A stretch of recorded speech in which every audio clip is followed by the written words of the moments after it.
भारत की आजादी का इतिहास अनेक बलिदानों से भरा हुआ है, लेकिन कुछ ऐसे नाम भी है जिन्हें इतिहास के पन्नों में वह स्थान नहीं मिला जिसके वे हकदार थे।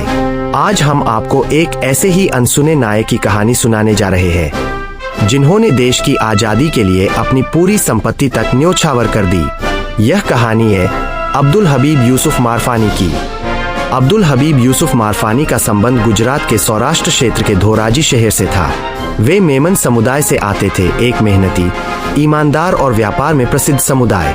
बाद में उनका परिवार बर्मा के रंगून शहर में बस गया, जहां मारफानी साहब ने अपने परिश्रम और सच्चाई से बड़ा व्यापार खड़ा किया और प्रवासी भारतीयों में एक प्रतिष्ठित नाम बने। जब नेताजी सुभाष चंद्र बोस ने आजाद हिंद फौज का निर्माण किया तो उनके सामने सबसे बड़ी चुनौती थी आर्थिक सहायता की। उसी समय 9 जुलाई 1944 को रंगून में एक बड़ा जनसभा आयोजित हुआ। हजारों लोगों के बीच अब्दुल हबीब यूसुफ मारफानी मंच पर उठे और उन्होंने ऐसा ऐलान किया जिसने पूरी सभा को हिला दिया। उन्होंने कहा, मैं अपनी सारी दौलत आजाद हिंद फौज के नाम करता हूँ। उन्होंने करीब 1 करोड़ रुपए मूल्य की धनराशि, सोने चांदी के गहने और अपनी संपत्ति के कागजात सब नेताजी को समर्पित कर दिए।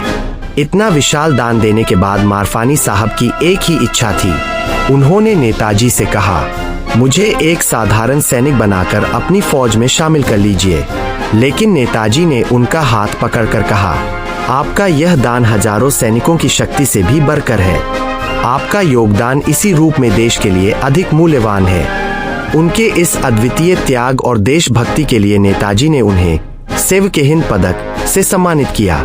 यह सम्मान केवल उन लोगों को दिया जाता था जिन्होंने भारत की आजादी के लिए असाधारण सेवा की हो। दुर्भाग्य से आज उनके नाम से बहुत कम लोग परिचित हैं, लेकिन भारत की आजादी की गाथा अब्दुल हबीब यूसुफ मारफानी जैसे नायकों के बिना अधूरी है। उनका त्याग, उनका समर्पण और उनका विशाल हृदय हम सबके लिए प्रेरणा है। हमें ऐसे दूसरे नायकों की कहानियां हर भारतीय तक पहुंचानी चाहिए। अगर आप चाहते हैं कि हम ऐसे और अनसुने नायकों की कहानियां लेकर आए तो इस वीडियो को लाइक करें, शेयर करें और हमारे चैनल को सब्सक्राइब करना न भूलें। जय हिंद।